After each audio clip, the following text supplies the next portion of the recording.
All right, so this is part 2 of Fear Not, and we are in Matthew 14, verses 25 through, let's go, 31.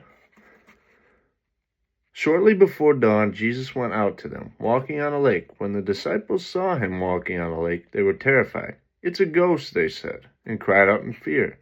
But Jesus immediately said to them, "Take courage. It is I. Don't be afraid. Fear not."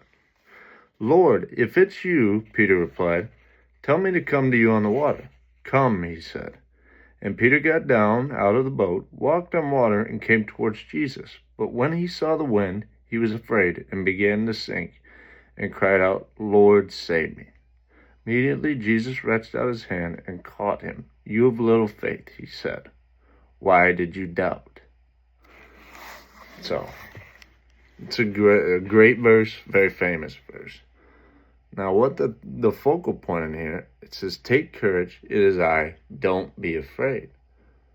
And what was the key part that Peter got? Peter became afraid of the waves, and he took his eyes off of Jesus. So what I take from this myself is that you need to maintain your eyes on Jesus, your eyes in the Word.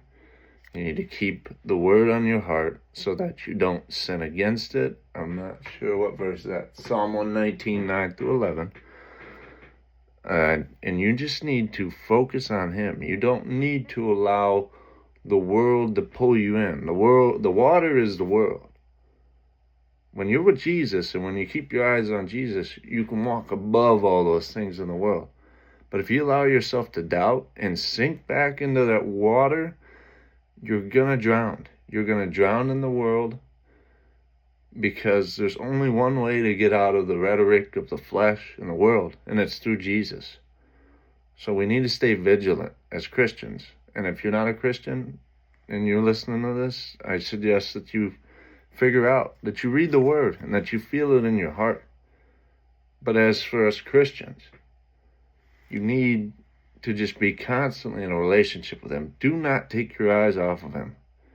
Because why? Why would you want to take your eyes off of the person that leads your path?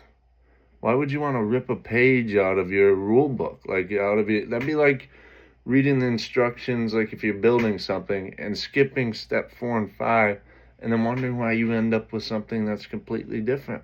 The Lord has a great plan for you, so you need to maintain focus on Him, and fear not that His plan will work out for you.